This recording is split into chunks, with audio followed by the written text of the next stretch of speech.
My name's Adam Mast. I'm with ZBoneman.com and The Independent. Sitting right next to me is Bruce Bennett, film critic for the Spectrum and Daily News and madaboutmovies.org. We are the Film Fanatics. Welcome to another exciting hour of the fastest talk in radio. Thank you. Was that a question or a statement? Allow myself to introduce myself. Anyway, it's great. It's another episode. We got a lot of fun things to talk about. Today is as we always do. This is the hour on television, on radio, and you can stream us at ktim.org. And it's the only show in the world that's geared towards discussion about film. In the world? In the world.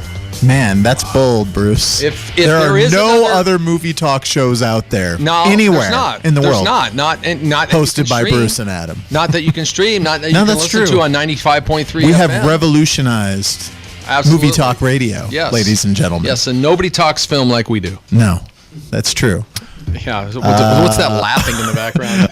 I think there's giggles back there. Somebody doesn't agree, but that's okay. So, Adam, tell people why they should listen to the show. Because if you love film... You're already listening. Probably. Yeah, we love movies and we love to talk about movies. I don't even really consider myself a critic. I know you and I have gone the rounds on that. I just consider myself a fan who loves to talk about it. Is that safe to say? I guess some would argue that is a critic, but we get kind of tired of the political talk shows. And Benghazi, critic the IRS, can be such a all that sort of stuff. And critic can be such a derogatory. Some people, when they say it, it's so derogatory. Critic. I'm just a fan. And when George Lucas gets out there and says, I didn't make my movie for the critics, I made it for the fans. Well, hello, Mr. Lucas. Guess what? Yeah. I'm the guy that's...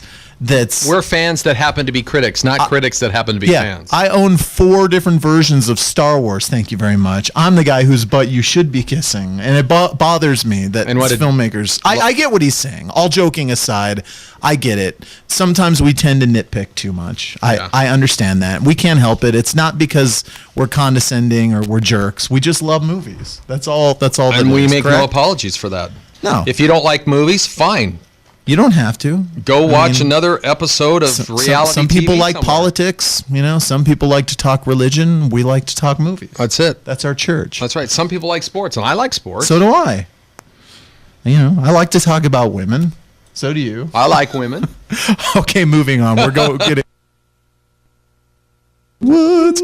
Anyway, shall we set up the day? Yes, let's dive into darkness. Yeah, we are going to open the show, of course, with a little sequel called Star Trek Into Darkness. I'm really excited to talk to you about that.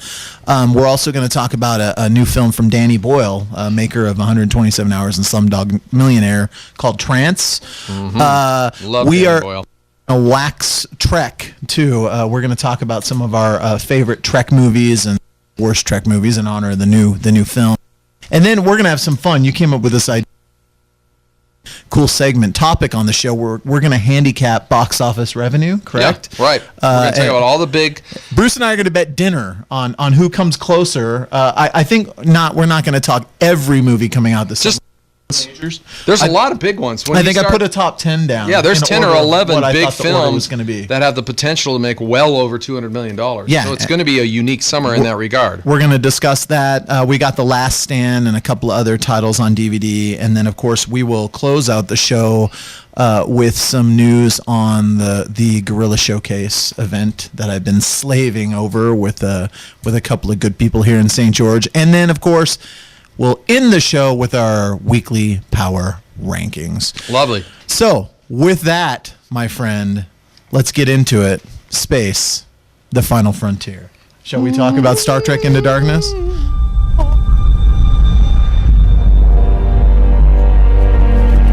You think you can't make mistakes? But the choices you make could get yourself and everyone under your command killed. But I believe in you, Jim.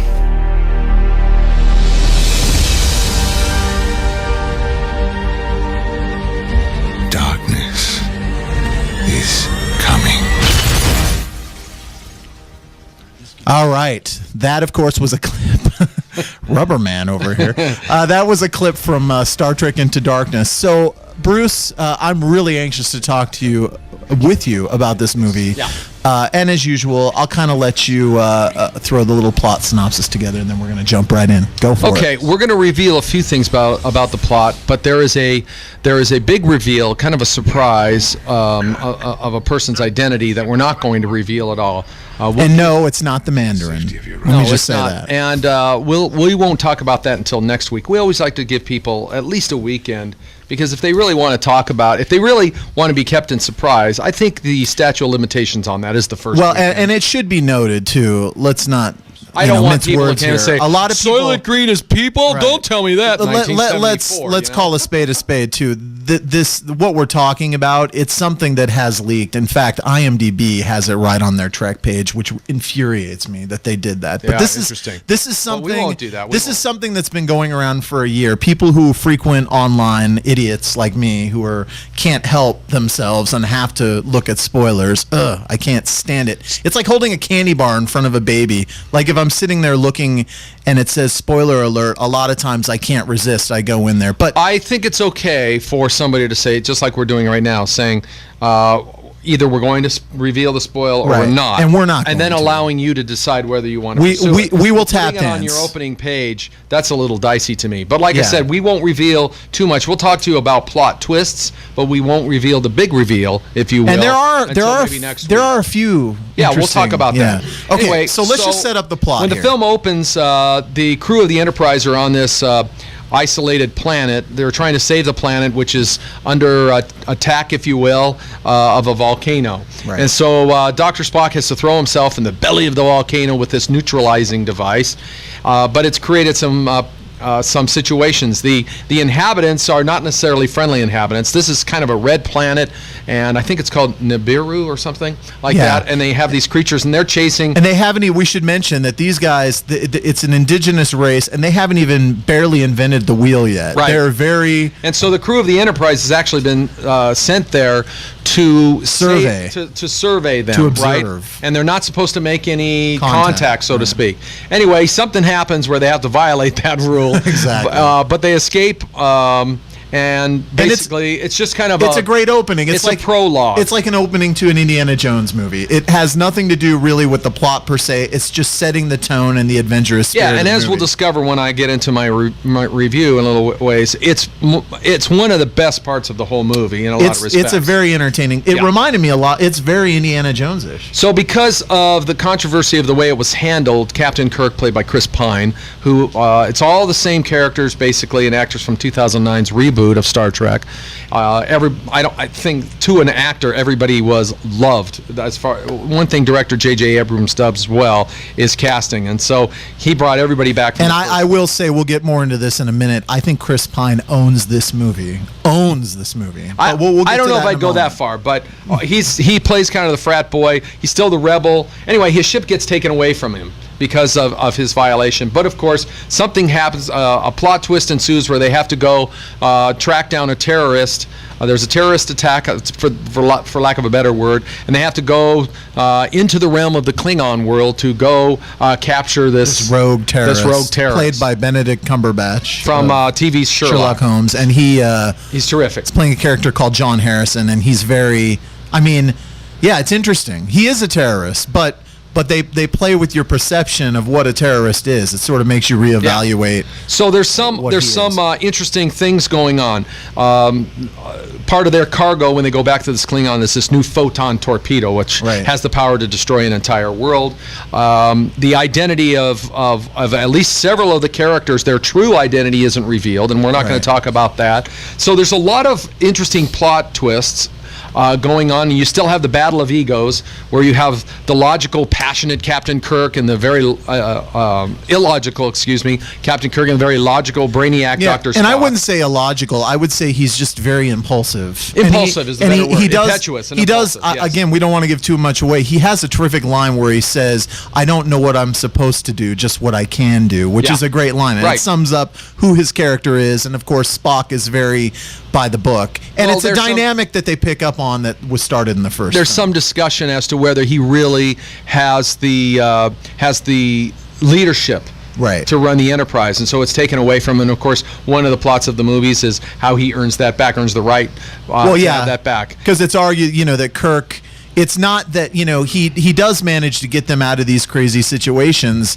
but his superiors feel like, yeah, but you're the one that put them in these situations in the first place. One of the things I do like about the film, and it continues from the first film, is these great discussions about what is a captain, what is our role, who are we supposed to be. I mean, there's great character development early on in the film. There's a scene where Bruce Greenwood, who plays the superior, love their relationship, is talking to him, and he's angry at it, and he's the one that had to take the ship away from him. But then they meet in this bar after Captain Kirk has a few intimate moments with some women with tails. Right. So I guess you could say he was chasing tails. Because Kirk is the if he's nothing but he's a womanizer. Yeah, he's a womanizer. But like in a Bond sort of way. It's not. No.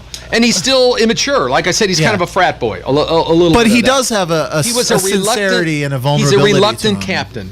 Yeah. He was thrust into that, really. And now he's trying to... And people have high expectations. He's trying to understand what it means to earn that title. That's exactly right. But the stuff with him and Bruce Greenwood, what really makes it work, there's a father-son thing going on that I really love. Yes. And there's a lot of that going on in this movie. There's great action and spectacle, but there are these quiet moments that I think Abrams really excels at. Yeah, does a good job at it. It's excellent. And, of course, as you would expect, there's some great action sequences. The Klingons do make an appearance. Finally. And so, anyway, there's plenty of action, and there's some nice twists to it. There's great character development, of course, as you expect. There's just a little bit of romance in there, and I think the film is missing that. Yeah. The stuff with Spock and Uhura, it borders on ridiculous. But what I like about it is they don't beat it to death. They sort of that's resolved earlier on in the movie, right? But when it first starts, the reason that they're arguing, it just seems very petty, and I know it's science fiction, but I'm sorry, it just doesn't feel very believable. Well, and it's like you said, pedestrian. It's almost like there's little comments, and I would like to see a little bit more of that. There's a couple of interesting characters that are introduced. Carol Marcus, she stows away on board. Yeah, playing Alice, and Alice Eve plays Carol Marcus, and she's gorgeous. But she pretends that she's somebody else in order to get on board, and she's a weapons expert, I guess. And then also Peter Weller, RoboCop, who is the top admiral in the in the fleet, and he's terrific as well. Again, some of these personalities and their true identities are revealed, if you will. I would have liked to see more Alice, although we did see a little of her in one shot. Yeah, and to the point of where that was... I thought I was watching a Michael Bay movie for a minute, because I don't want to say it's misogynistic, but I felt like Alice Eve's character. Yeah, but 1 second of that is fine. No, not the moment. I just wish.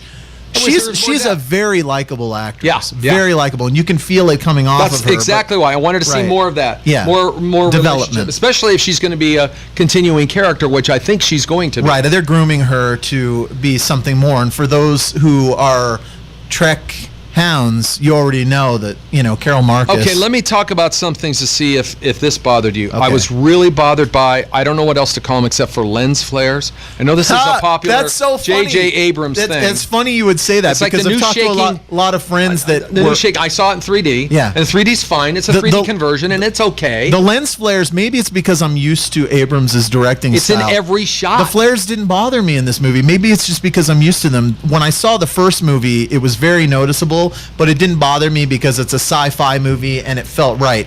I thought he went overboard with the lens flares in Super 8. It drove me bonkers. Yeah. In Super 8, it really irritated me. This movie, I think I just adjusted to it. I got caught up in the movie. It wasn't bothering me, but a lot of people are commenting on the excessive lens flares. It was very, to the point of bothersome. It's kind of like the shaky camera. Once it's brought to your attention, it kind of drives you crazy.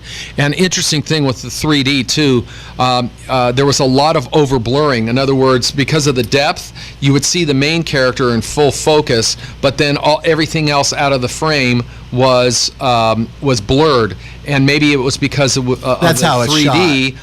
Because of the 3D, it's more apparent than normal. Let's just put it that way. Yeah, and it was rather bothersome. So there's some visual things here that were just kind of distracting to me. Well, and I don't think that they need it. If you've got a great action film, it's like we've always said, you don't need to do those things. We saw it in IMAX 3D, and there's a great amount of detail in this movie. J.J. Abrams, putting it quite simply, he directed the crap out of this movie. There's so much practical effects work too. When you're on the deck of that ship, a lot of the background stuff, they don't resort to CG. They've shot on a lot of actual locations. A lot of stuff inside the ship. Yeah. There's a lot of framing. That's and so great. A lot of hoses all over the place. There's a sequence, the Enterprise, there's like a free fall sequence. Yeah. And it's like Titanic in space. Like Yeah. there's scenes where the characters are trying to get down to the bottom deck of the ship to take care of the problem, and as they're running, all of a sudden they're on the side of the walls. The best way I could describe it feels like something out of maybe Inception or 2001.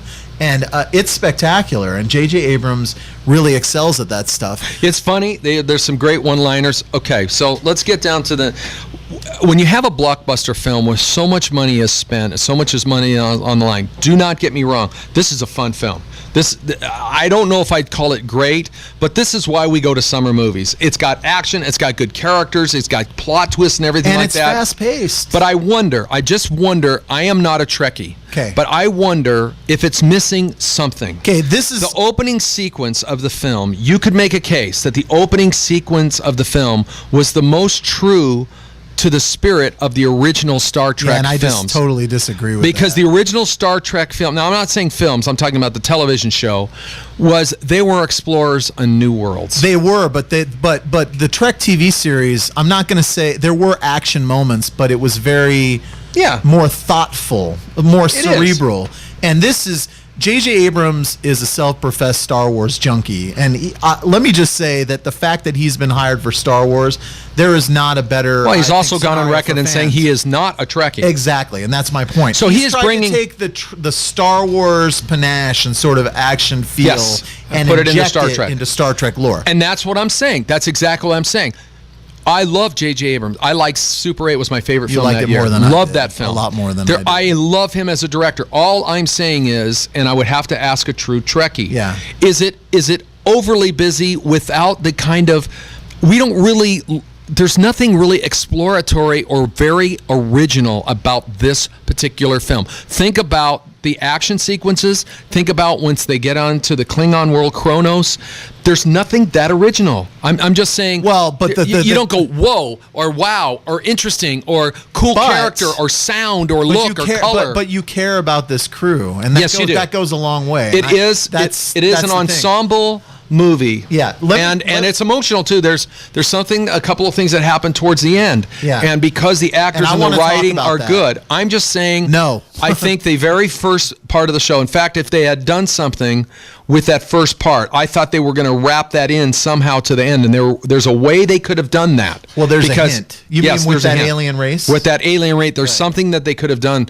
All I'm saying is, I think the first 10 or 15 minutes of the movie is so magical, and the rest of the movie is great, but I'm still saying that first 8 or 10 movies seem to take me to another place, and the rest of the movie was just a great execution of a summer blockbuster. Well, you know that opening sequence wasn't actually initially the opening sequence. You saw the footage in The Hobbit. Yes. The opening was the introduction to John Harrison. Yes. And they decided to change it because they felt that the energy of what is now the opening really set the tone of the piece. But that's my point. Right. That's exactly my point. If I was going, it's like the single off a great record. You bring it into the studio and they say, okay, we've got a collection of 15 songs.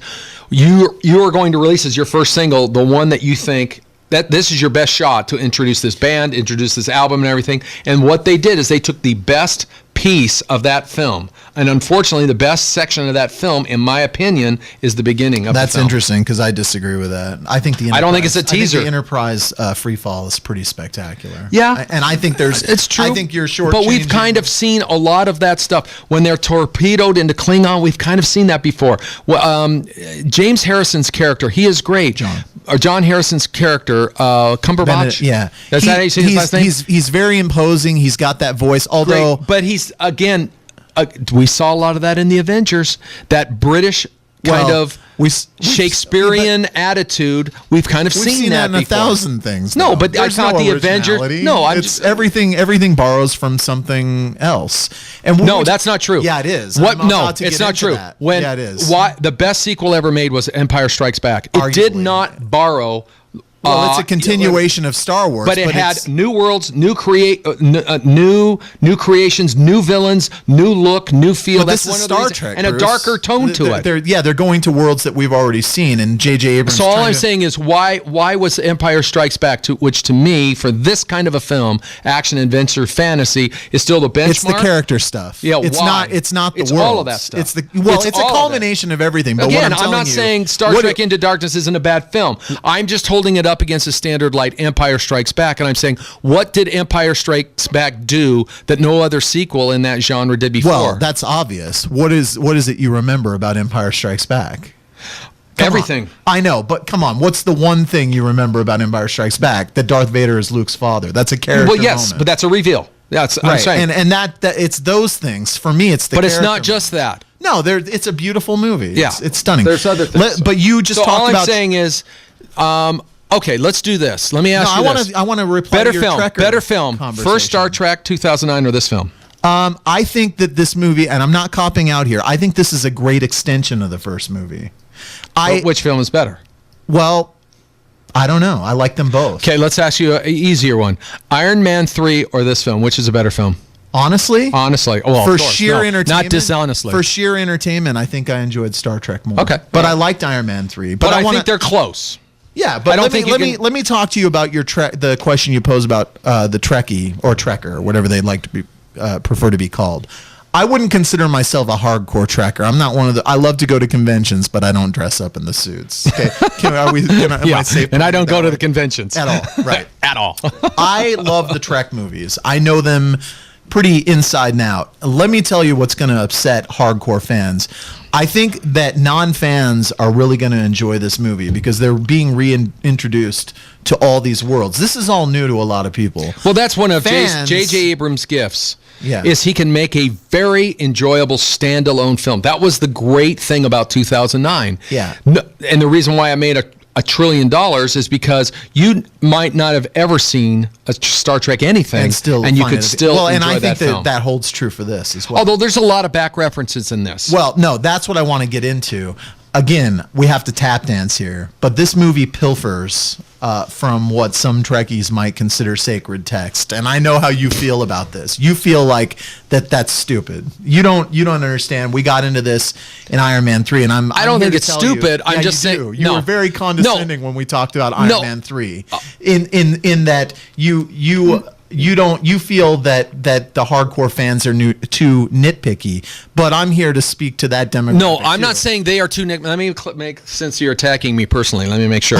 I'm saying the general public will not be offended by that, and but it you will said Iron who cares Man, about those yes, people? because I'm the voice of the general public that says I don't care, because 95% of the people who go see Iron Man 3 do not know the true identity of the bad guy in that. 95%. Yeah, and I think that's maybe I'm wrong. I'm just saying that was very. I'm saying what was unfair to what you were saying about the fans.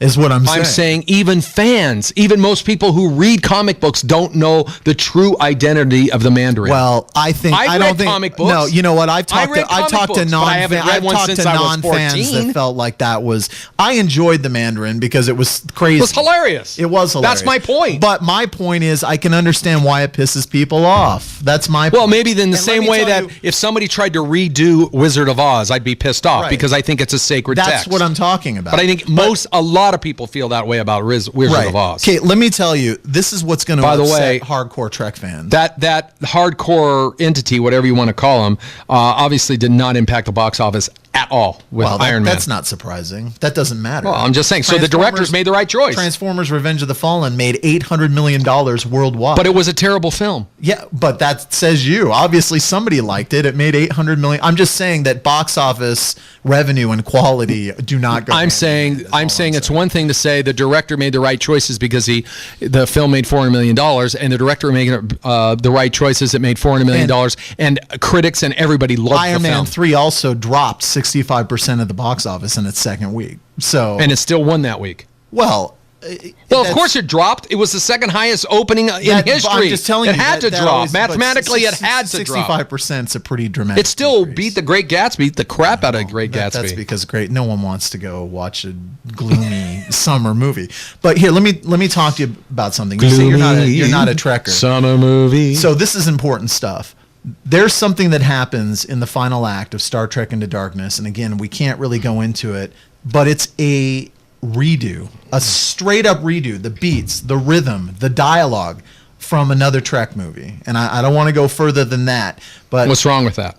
Because, okay. You feel like it's copying it? It's plagiarizing it? Has it crossed into we're plagiarizing it? Well, first of all, is it homage or is it plagiarism? Well, it's trying to be homage, but it doesn't quite work. Now, let me just say that this stuff. By the way, I don't even know what you're talking about because I'm not a Trekkie. You do. You know what I'm talking about. Is it a character or is it something that happens to the main character? It's something that happens to the main character and another character is there when it happens. Yes. Okay, I know what you're talking about. That whole sequence is... It seemed familiar to me. It's verbatim. Like it is right down to the lines of dialogue. And so how do Trekkies feel about that? I think Trekkies are going to be upset, and I'll tell you why. Now they'll see the movie 5 times instead of 6 times.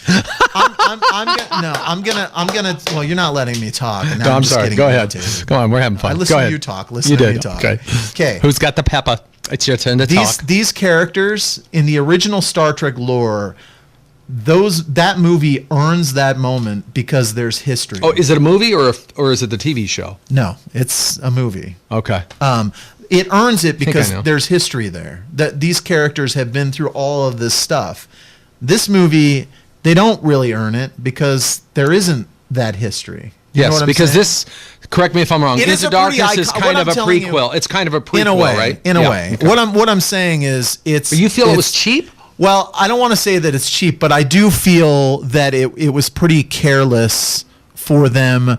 I don't really feel like they earned the right to recreate that scene. In other words, it is kind of, if you're familiar with what it's riffing on, it's kind of sacred. There's a certain level of fakeness to it. It doesn't earn it like the scene that inspired it earned it. Do you know what I'm saying? It's kind of like in the new Oz, the director was disallowed from the original and he couldn't bring in the Dorothy's red shoes. By the same token, I don't think J.J. Abrams and his screenwriters set out to upset fans. I think they're trying to be affectionate. Of course. But I think we're safe to say that was their intent. But the original, the film from 2009 had a lot of references and winks to old Star Trek mythology, but it didn't recreate stories outright. And it also, in a way, doesn't really make sense because these Star Trek movies, Abrams and his screenwriters recreated the timeline in the first movie. So because of all the stuff, they're messing with the space-time continuum with the Eric Bennett What percentage of people that see Star Trek Into Darkness are going to know that it pilfered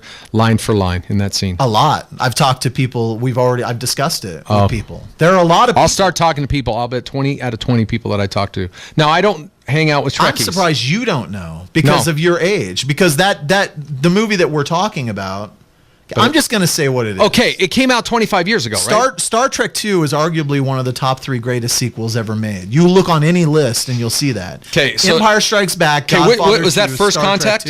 No, it's the Wrath of Khan, 1982. Yeah. So may I suggest, hasn't the statute of limitations? That's 32 years. I don't care. What I'm telling people out there is don't watch Star Trek II Wrath of Khan before you go to see this movie, or it might upset you. That's what I'm saying.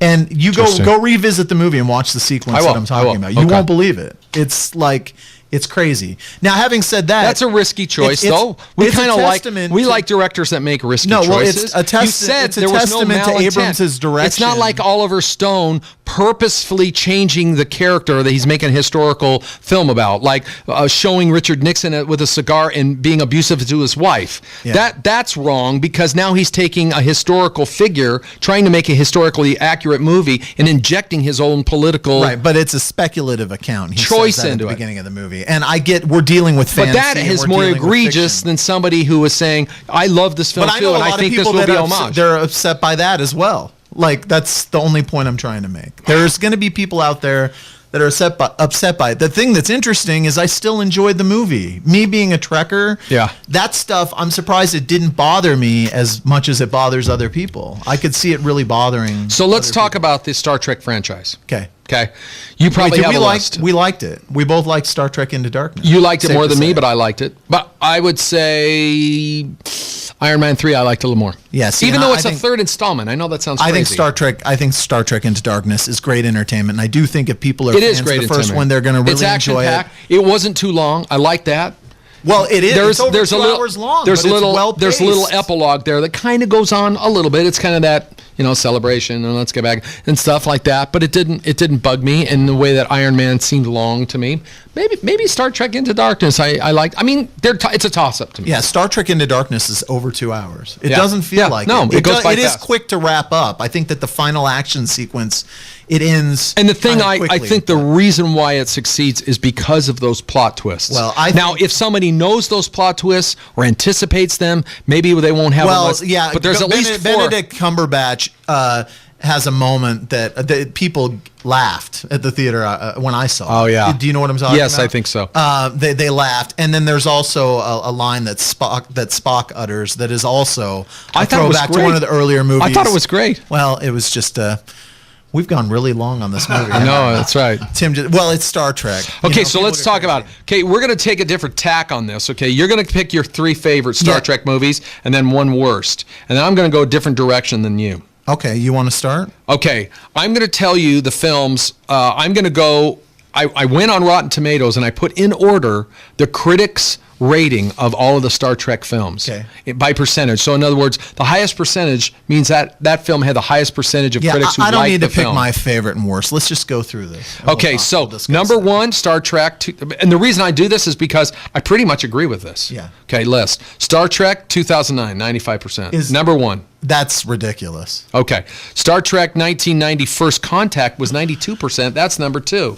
Ridiculous. And number 3 was Wrath of Khan, as you mentioned, in 1982. I don't care what those 91%. stats say. And then Star Trek Into Darkness, 2013, is 87. Now, granted, that is still in theaters. It could change as more critics, like me, upload their thing, and it could change. I think it might go up rather than down. It's at 87%. 87%. That's what I said. 87. I can't believe that's the order of the first 4. Let me just say something. Then Voyage Home is next. That's the one. If you ask. That's the whales, right? Yeah, if you ask non-fans, like that's the one they all love. I'm a non-fan. That's it. Undiscovered Country. Great movie. Can't remember that. 91. Excellent movie. 83%. Go revisit it. Search for Spock, 1984, 77%. Still pretty good movie. Insurrection, 98. I know what the worst one is. Generations, 94. I think that was when Kirk and Picard kind of are in the same movie and they pass it. Bridge the Gap. Weak. Star Trek: The Motion Picture, 1979, the first film, feature film, only 45%. I'll Still bet Final Frontier is last. Nemesis, 38% in 2002. Final Frontier. Totally disagree. Final Frontier is not a great movie, but it gets a really bad rap. The worst Star Trek movie of all time is Star Trek Nemesis. No question. It doesn't even feel like Star Trek. The characters act like they've never met each other and they're supposed to have this camaraderie. But you said it's ridiculous to consider Star Trek 2009 the best of the films. I get it because it's a big... Well, Star Trek 2, it's just a generation thing. I'm sure it is. It's just my movie snobbery. Star Trek 2, Wrath of Khan, it's one of those things I get nostalgic for like Star Wars. But I think Star Trek That's 2, your favorite, though. Wrath of Khan is the best Star Trek movie. Okay, I'm going to go. And it's one of the greatest sequels ever. I'm going to rent it this week, and then we can talk about it next week. Yeah. So I think that Star Trek IV: The Voyage Home is excellent, and people find it relatable because it takes place. They on go Earth. Back in the 20th century in San Francisco. It's present day. It all takes place on I remember Earth. thinking, great sense of they humor. have a sense of humor now. Leonard Nimoy directed the movie. He directed the 3rd and the 4th movies. Star Trek II: The Wrath of Khan was directed by Nicholas Meyer, who went on to direct Undiscovered Country also, which is great too. So anyway. All right, well, we've talked a lot about Star Trek. Yeah, let's move on. There's another... We're going to have to take Did you ever see Great Gatsby, by the way? Oh, no break. Did you see Great Gatsby, by the way? Yes. Okay. And I don't think you and I talked about it, really. No, we talked about it briefly. I came in the middle of the show last week. I kind of am inclined to agree with what you said. I think it's beautiful to look at, but I think it's very shallow. Right. And, I haven't read the book. I'm told that the book has subtleties about it that really come through in print. And Baz Well, the reason Luhrmann. it's considered a classic is because of F. Scott Fitzgerald's writing ability. Right. And it's hard. Ultimately, it's a soap opera tragedy. That's I what thought it is. I thought they should have called it the subpar Gatsby. It was very just okay, ho hum. Or the glitzy Gatsby. Yeah, it was glitzy. Is it dazzling? Yes. DiCaprio's great, although I got really bored of hearing him say, "Okay, old sport." Okay, old sport. Shall we go to break, old sport? No, let's not. Break, old sport. Continue with your Trance. review. Trance. There's a new film. By the way, a lot of people don't realize we have a theater over on Main Street, the Main Street Cinema. We do? Yes. And it's kind of an intermediate theater. It's not. Is it discounted at all? Yes. Okay. Yeah, it is. But sometimes they throw a new movie in there. Yeah, once in a while. They've got Trance, which is a new movie from Danny Boyle. They also opened Robert Redford's The Company You Keep. Oh, right. Which I have Shia yet to LaBeouf, see. isn't he in that? It's got everybody in it. Yeah, okay. Like all Robert Redford movies. Trance. And I like Robert Redford movies. Trance is a new thriller from Danny Boyle. One of my favorite directors. 127 hours. You know, he's of course, made my favorite great film from 2002, Millions. He's made Love great that film. movies. Slumdog Millionaire, Train Spotting, which is arguable. I know you're probably not a fan. I don't care for it. Millions. He's made really good movies. Shallow Grave, 127 hours, and he's made some really mediocre movies. Movies like The Beach and A Life Less Ordinary. What all these movies have in common is they all look amazing. This guy knows how to shoot movies. He's got a quick cutting style, but it's not distracting like it is in other movies, and it's got a rhythm. I love the plot, the setup of Trance. Well, because I'm an art heist movie guy. I love movies about good heists. The setup is cool. I wish it stuck to its convictions and ended as strongly as it started. And unfortunately, again, it's got a reveal at the end. A certain person's doing something, and when you realize why, you're just kind of like, really? It's grown. One of those grown. It kind of has a Memento feel to it a little bit. Interesting. Only not as good. But, you know, it looks great. I am personally a Rosario Dawson fan. I think she's gorgeous, and you see a lot of her in this movie, so there's a plus. It's rated R. Was that misogynistic to say that? No. Well, not really. No, because I like her intellect, too. Yes. It's not just about her You body. think she's a great I think actress. she's gorgeous. James McAvoy's great in it. Love James McAvoy. Vincent Cassell is in it, sort of as the heavy. Sidebar comment, James McAvoy was in a film called Starter for 10, a little British Never film, saw it. coming of age, and the gal who plays Carol in the Star Trek movie were in that movie together. Yeah, she's an Australian actress. Great little British coming of age film. How old is that? It's probably 6 years old, 5 or 6, and much better than Perks of Being a Wallflower. 10 times better. I love Perks of Being a If you like Wallflower. that, you'll love this. It's the British version of that. I'll it's have to great. check it out. So Trance, it's well shot, well put together, but again, it all starts with the story, and for me, the story just didn't cut it. Interesting It didn't get choice there. for Danny Boyle. Well, the guy's all over the map. He is, kind of does what he wants to do, yeah. He'll do something like Slumdog Millionaire, and then he'll go off and do something completely different. 127 hours. Yeah, Shallow Grave is a terrific little thriller. It's like one of the first movies he made. I was always a big fan. Anyway, Trance, decent, not overwhelming. It's okay. I'd wait for DVD on that. Anyway, we got to take a break. Okay. We ran really long. When we come back, Epic on we're going to Star talk Trek. about the summer movies. We can't take a break. Oh, never mind. Okay. We're going to continue. Let's go. Okay. Hey, we're back from break. And what we're going to do now is Handicap. we're going to handicap the 9, let's see how many. There's 10 blockbusters, of course. Let's see if we said one the of them same already thing. came out, okay? And that, 2 of them actually came out, Iron Man 3 and Step into Darkness. And what we're going to do is Entertainment Weekly makes a prediction of what they think the domestic box office will And be. I purposely didn't read it because I Okay. didn't want to be influenced in our little And so discussion. I'm going to say the amount, the predicted amount box office, and Adam is either going to say the movie's going to do over that amount or under that That's amount. it? That's We're it. betting dinner. We're betting dinner on this. I'm either going to agree and disagree, and then we'll just see who wins. You like that? Okay. Love it. Let's do it. Now, this is what's interesting. Iron Man, you got a little bit of a handicap going this way because they predicted 400 Over million. 400. Okay, and it's already done over It's 250. It's over 300. Is it over 3? I think it's over 3. Okay, so do you think it's going to get it's to going to do 400? over 400 million. Okay, I can't disagree. I'd be stupid to disagree with that. Okay, here's where it gets interesting. Let's just jump to Star Trek Into Darkness, okay? Because we don't even know what the box office yet is. Have you looked it up? No, but I predict it's going to do $300 million. Okay, so their prediction was 285. So More. you're saying over. I say over. Okay, I'm going to agree with you there. Okay. Man of Steel. 350 million. So you're going to say 3. So you're going to say over 300. Okay, 3. And I'm going to say it is going to do under 350. Under 350? Under 350. Okay. and I'm going to sign my name BB. They predict 325, so I'm taking basically an under on that. Okay. Monsters University, 275 million is their prediction. Well, you're saying it's going to do under. Domestic, right? Just domestic. Man, that's a good. I had 250, so I'm right there. Got to go over and under 275 million. I'm going to say under 275. Okay, under. And I am going to go with over. Brave did under 250, but this has a built-in audience. Do over. Okay. Cars 2 made a lot more than that and was a terrible film. Yeah. Okay, over. All right. Despicable Me 2. Also kind of in the same category. Has a very beloved film base already. Over 200. Looks great. Adam has already seen Monsters, so he had a little bit of advantage there. He hasn't seen Despicable 2 yet. Although we saw about 20 minutes of it. Of Despicable 2? Yeah, but and you thought it was great, right? I thought it was. Okay, so 250. Over or under? I'm going to go with my actual... they said 250. I'm going to say under. Okay. You know what?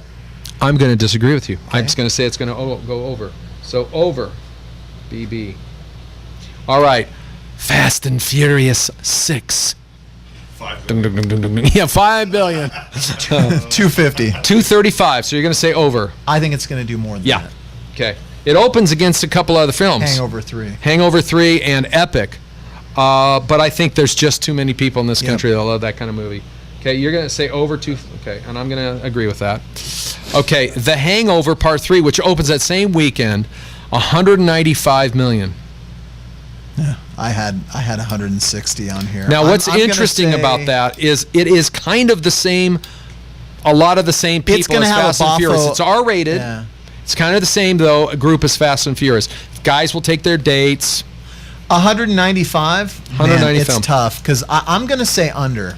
I'm going to say under 195. Okay. I'm going to say over, and you know why? Because Hangover Part 2 still did 254, and everybody I talked to hated it. Everyone, that's why. I think that's going to hurt. So you think the backlash? I think it's going to have a boffo opening weekend, and that's it. So Adam under, Bruce over.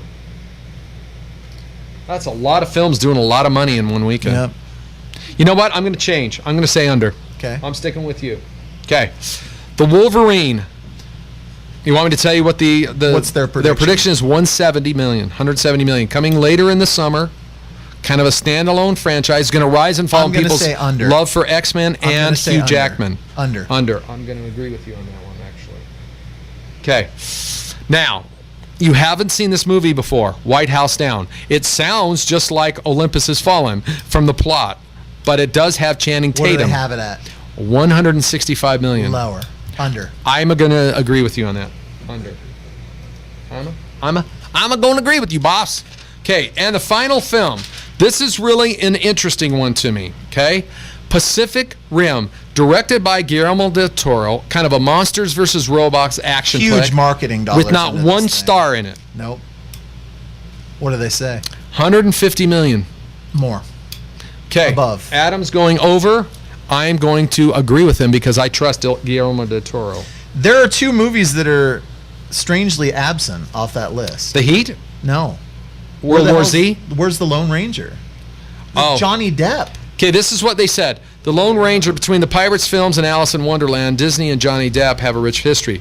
But Westerns are notoriously tough sell.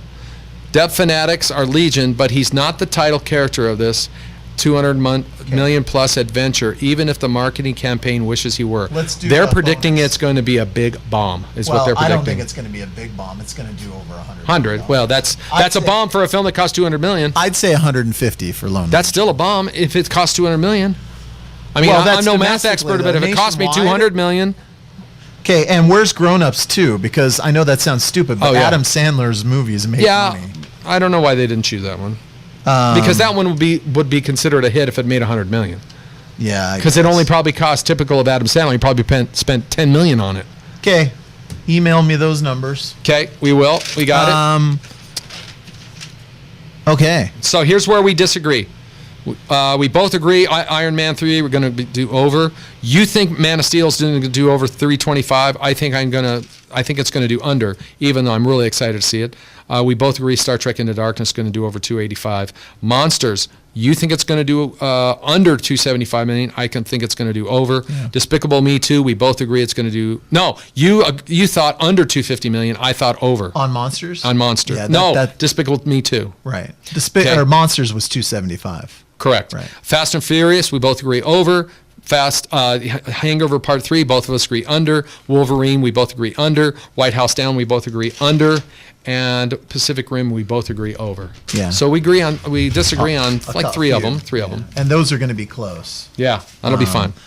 So that's a lot of cabbage. That's a lot of money. I mean, it's interesting to think about the film industry. They can crank out 10, 11, 12 movies a year that are anticipated to make over $150 million.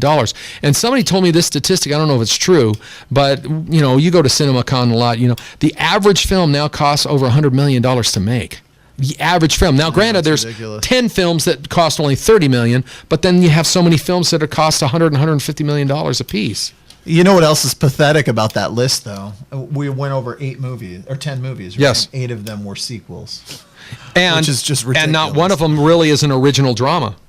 None of them. Yeah. They're all big. They're all formula movies. In other words, Hollywood's saying, if I'm going to spend $150 million to make a movie, it has to have a bankable story, character, sequel, something. Yeah, and Pacific Rim franchise, which makes Pacific Rim unique in that it has no stars and it's an original material. I'm rooting for it. I am too. I hope it's good. I know I know the studio's a little worried because people were crying Transformers ripoff when they saw the trailers. But I think it doesn't have World War Z on that list either. I know, and which can be interesting. Paramount's worried about that. But I saw some footage on that at CinemaCon, and it honestly blew my mind. I think it's going to be rated PG-13. It's PG-13. Yeah, be interesting. They're pulling back, like they're treating the zombie collective as this sort of ominous force instead of showing the zombies as individuals. Like you've seen the trailers, you just see these wide shots of them. They're like ants. Yeah, climbing up. Yeah, exactly. That's what it looks like. There's a great sequence though in that trailer where Brad Pitt's on a jet, and he hears commotion in the back of the plane. Yeah, right. Yeah. And my first thought is like, how the hell is he going to get off that plane? Like honestly. Yeah. So anyway. I'm anxious because Brad Pitt's a good actor. He isn't in a lot of action films when you really think about it. That's true. He's in a lot of smaller films. And I think he caught the popularity bug when Moneyball did so well. Yeah, now he goes, there's something good to be popular. And he has to pay for his wife's mastectomy, double mastectomy. Oh, is that true? Yeah. Well, I don't know. She had it done. She's your favorite actress. I know. Well, maybe that'll keep her out of the movies for a while. Oh, come on. Too soon. Too soon. Was that rude? I didn't mean to be rude. I know. You're just not a fan. She should stay home with her babies. She and Katherine Heigl should be bowling partners. I get what you're saying. Yes, exactly. Okay. So, shall we talk about the big local event tonight? Yes. Are you coming?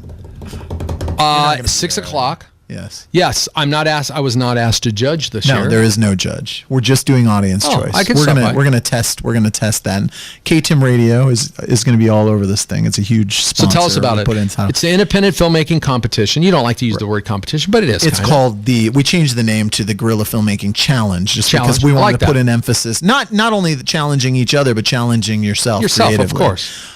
So what we did is we invited all these filmmakers out. We actually had 25 signups and half the people finished because it's tough. It's tough to get people to commit and get a crew together. We gave each filmmaker a different theme.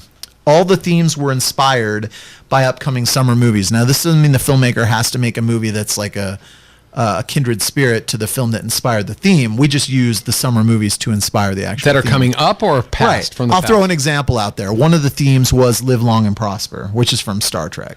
It is? So they had to turn around and make a movie. We had a theme, My Little Minion, which is from Despicable Me 2. So these filmmakers take these themes, go out, make these movies. So the event's going to be really fun. What happens, you sit down, you watch the short film, like a title card will come up, it'll tell you the theme. You'll see the short film, and then we'll give you a peek at the summer movie that inspired the theme. So it all piggybacks, awesome. kind of. By the way, you're listening to Film Fanatics 95.3 K-Tim Radio, Bruce Bennett and Adam Mast. So, yeah, this event is called the Guerilla Shorts Showcase, and we're also doing a local filmmaker spotlight together, and it all takes place at Red Cliff Cinemas up there behind the mall at 6 p.m. tonight. $5 a ticket. 10 and Very children reasonable. 10 and under are free. They're having the big What Women Want Expo, but you know what? Not all women are interested in that. Yeah, and that'll be over. Come over, women. And you then women out there, come your over husbands after. will need something to do. This is perfect thing. Now I know Star Trek's in theaters this weekend, but that'll be out. Haven't for most months. people who really wanted to see it have seen it? Yeah. I mean, So- it's been open. It's been here for 3 days. Come to our thing, our little event, and support local filmmakers. It should be Especially great if you are family or friends of the people who have made a film. Yeah, and it's very rewarding for them to have created this thing and to have family and friends enjoy it. It's and great. get to see it with a large audience on the big screen. On the big screen, And yeah. we want audience members to get in on the action and vote for their favorite movies. So you get to be a part of the whole thing. And this is our 19th challenge since 2005. I know how it feels. I helped write a film, and it just recently, I'm tearing up. It won an award at the Estonia Film Festival. Congratulations. I'm big in Estonia. I had to look up on the map where Estonia is. And that was your first writing effort, but Yeah. you've done a lot of short films with us. It's well, not like, sure, and you're a sure. theater actor. It's fun. It's No, not- I know. We should encourage it. This is where all the future Steven Spielberg and that's J.J. the Abrams thing. start. That's where they start. We try to not. There's a lot of people that have been doing these competitions for a long time, but we have newbies, people that have never done it before, and we'd like everyone to come out because maybe you'll get bit by the bug, or if you've ever had that you've wanted to make a movie but weren't quite sure how to do it, this is the perfect way to do it. I mean, they're amateur, but that doesn't mean that not a lot of blood, Yeah. sweat, and tears went into this stuff. Well, I like it because, if you're creating something, you can really fret over every detail and go crazy. I mean, I know people who have tried to make a 10-minute film and it took them 8 months. Well, because movies- you stew over it, you're worried about it. You've and heard the everything. saying, right? Movies are not finished; they're abandoned. Yeah, that's a It's great true, quote. And because so what I like about this challenge is you tell people this is your begin point, this is your end point. So it So sort of it makes the forces you. films rough around the edges, but it does force people to finish their product. Right, and that's what it's all about. And man, I'll tell you, we finished programming the disc. I've watched all the movies. Obviously, there's some great stuff in there. One guy shot and edited his movie entirely on a phone. He made it on a phone. Yeah. We got another guy who has a stop motion animation sequence in this movie, which is excellent. great because Ray Harryhausen just passed Right. away. So he dedicated the movie to Ray Harryhausen. That's we got awesome. another guy who has a movie with puppets in it. Nice. We're talking like Muppets, and it's awesome. It's kind of dark around the edges, but I really loved it. There's just some great stuff. And then the local filmmaker spotlight was designed to give people a chance to show their films that weren't made within the parameters of the competition. If somebody out there locally has made a movie and they want a venue to show it at, I'll have people call me up or send me movies, and we'll look at them all and we'll pull a few out. And we've got there's this one group, a guy named Darren Chase, who made a film for a competition they do in Kanab. It's called Little Hollywood Shootout. Yeah, right. And he made a movie called Heroes of Tomorrow's Past, and they could only make 5-minute movies, so he had to cut his movie down to 5 minutes. Otherwise, he would have been disqualified. But we're letting him show his original, the 11-minute version, and it's kind of a time travel western. It's really, really cool, great production value. And then Matt MacArthur, Craig Carter, and Sheldon Demke made a comedy called Achieving the Dream about these rival comic book store nerds who are like battling it out for supremacy. And there's a LARPing. You know what LARPing is? No, I don't. Where they go out and do medieval fights in the park. I am so glad I don't know what that word means. Haven't you ever seen Role Models? Remember Yes, Role Models? I didn't know that had a word. Yeah, it's called LARPing. So there's a great big LARPing sequence in this movie, and it's funny. It's a movie made by geeks for geeks, I guess you could say. So you'll be right at home, being the geek that you are. Sorry. And then Dan Folks. You were the one that has seen every one of these Star Trek movies. I just want to point out. Well, wait until you see Recently. Rabbit Con. I can't wait to talk about that. Okay. But then we've got a guy named Dan Folks, really talented guy, and he's going to premiere a trailer, sort of this. I don't even want to say what it is, but it's a 2-minute trailer. I guess he's trying to make I don't know if it's a feature or a short film, but he's made this trailer for it, and it's incredible. So everyone come out tonight, 6 p.m., Red Cliff Cinemas. It's going to be a lot of fun. Guerilla Filmmaking Showcase. Yeah, and we've dedicated it to, we've got a lot of dedications in there. Roger Ebert will feature prominently into this event. Ben Wolverton, who was in the longboarding accident. And of course, the Megaplex Theaters, K-Tim, and Film Fanatics are presenting it. So you'll have to be there. I guess You're I a film will. fanatic. Tim, you should try and come out too. Is it a black tie event or is it casual? It is totally. You can come naked if you Excellent. want. Okay. All right. So, all right, moving on. We've only got like a minute left. Shall we do weekly power rankings? Yes, and Power Rankings is where we tell you in what order to see the films. Yeah. That you should. Would you like to start? Yeah, I'm going to start. I was going to put Oblivion in there, the Tom Cruise movie. Then I thought, why would somebody, if they want to see a science fiction fantasy movie, why would they go see that and not Star Trek? So, okay. So I'm going to put at the bottom either Great Gatsby or Snitch. If you want counter programming, something different Snitch. than superhero or something like that, of the two, I would say probably Snitch is better. I didn't trash Great Gatsby because I thought it looked great. It's just shallow, you know. But it's not a bad film. I agree. There's no bad filmmaking in it. Jurassic Park, please, people, if you haven't seen that in 3D, is a great thing to take your whole family to. It's at Main Street Cinema, and it is in 3D. Oh my goodness, it's a classic. We're not going to be able to see when that goes. You will not be able to see Jurassic Park in 3D for a long time. That's right. By the way, not only is it at Main Street Cinema, they have it at Zion Canyon Giant Screen. Oh, really? Right now. That'd be a great in place 3D or no? In 3D. Wow, that's so cool. That'd be a great place to see. And then I'm going to put Into Darkness, the new Star Trek movie, just under Iron Man 3, which is in my number one position, which I think ultimately I probably liked a little more, but to me it's a toss-up. They're both great summer popcorn thrillers. Good list. For me, number 5, 42. Even though I didn't think it was a perfect movie, I thought it had great moments. I loved Harrison Ford in it as the grizzled baseball owner. A terrific little biopic. That is a great film. Even though I love Snitch, I grappled with that one. But it's been out for a long time. Yeah. Snitch. True. Number 4 on my list, Oblivion. Because, even if there is another sci-fi movie worth seeing, I don't think Oblivion's perfect either, but Tom Cruise commits as he always does, and the movie's got a beautiful look. The director, Joseph Kosinski. And if you want something that's not frenetic, which a lot of the superhero, a lot of these action blockbusters this is a little more low-key. This is for something that you want to be able to think and take it all in. Yeah. It's a great movie. Number 3, Jurassic Park 3D. I mean, you've seen it. I don't care. Go see it again because it deserves to be seen in the theater with an audience, and it's what going to the movies is all about. Might be the perfect I summer totally movie.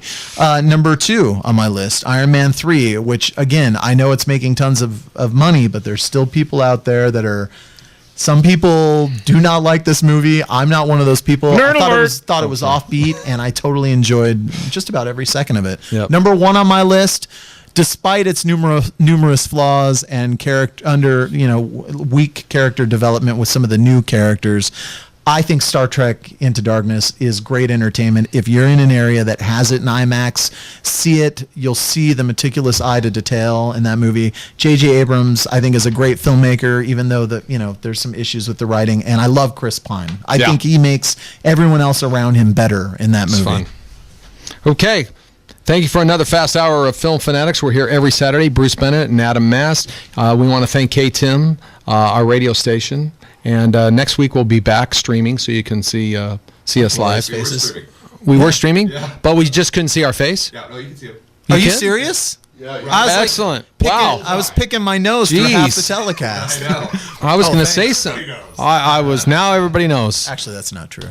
He uses his right hand. Now everybody knows. Thank you very much for Tim behind the board, Scott, Roger the Dodger. Everybody was great. Thank you for K-Tim St. George. K-Tim St. George, 95.3. Radioactive, community-friendly radio. Come to our event tonight, 6 p.m. at Gorillas. See ya.